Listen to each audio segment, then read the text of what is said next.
म चाहिँ काममा जाँदैछु। यस्तो राम्रो मौसम छ आज चाहिँ, बादल छ अनि घाम पनि छ, यस्तो राम्रो देखिरहेछ। Wow, this is so much pretty. शनिबार र आइतबार काममा जानुको मजै छुट्टै छ क्या। यहाँ कोही पनि छैनन्, खाली छ, बसेर जान पाइन्छ आज चाहिँ।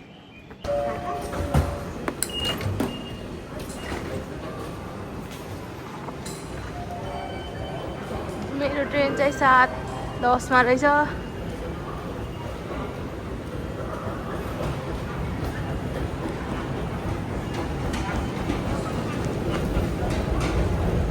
चाहिँ कति राम्रो डोरेमनहरूको फोटो छ क्या यो भित्तामा।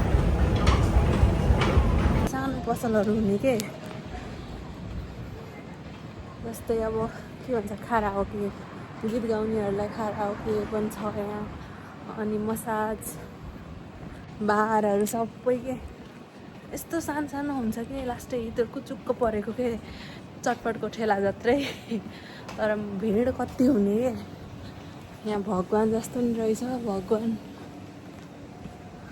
अनि यस्तो हुन्छ कि जितवान भाइ के भन्छ यसलाई, यहाँबाट चाहिँ हामीले पैसा हालेर कोइन सामान लिन सक्छौँ। यहाँ चाहिँ यो बसेछ मादल बजाएर स्केलेटन सिस्टम, यो चाहिँ मलाई ओभर कमेडी लाग्छ कि। म चाहिँ काम गर्ने ठाउँमा पुग्न लाएँ, बाई बाई। यस्तो छ।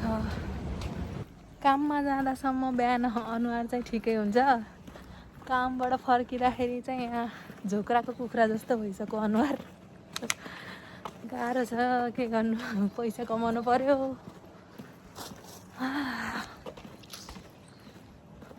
म चाहिँ घर पुग्न लागिसकेँ। अनुहार यो भगवान्, गाह्रो छ हो गाइज। म चाहिँ अहिले एउटा भिडियो पोस्ट गर्न गएको थिएँ फ्यामिली मार्ट। त्यहाँ चाहिँ फ्रीमा वाइफाई चल्छ कि, डाटा पनि सकियो कि मेरो नेट धेरै चलाएर त्यही भिडियोहरू एडिट गर्ने, हाल्ने, फेरि डिलिट गर्ने, वहाँ रमाइलो भएछ। के गर्नु, सुरुमा रमाइलो लाग्दो रहेछ कि, भ्युज नआए पनि पोस्ट गर्न रमाइलो लाग्दो रहेछ। पकाउन लाग्यो, साग पकाउँदैछु। अब धोएलाई चाहिँ अब काट्छु। दाल चाहिँ छ अनि यो सागसँग खानु पर्यो, स्वाई स्वाई ल्याम भात खानु पर्यो।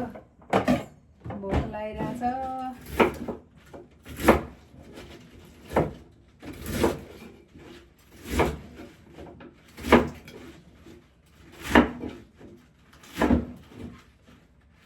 मुलाको साग जस्तो छ, के को साग हो थाहा छैन। परे मेरो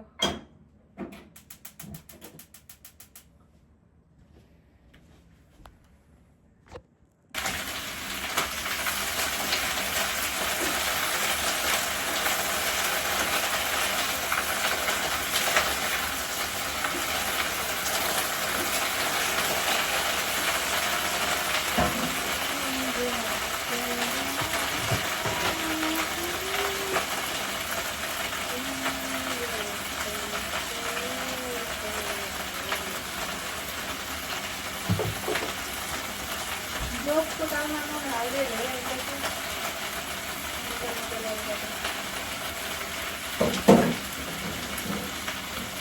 नुन धेरै हाले जोसको दालमा।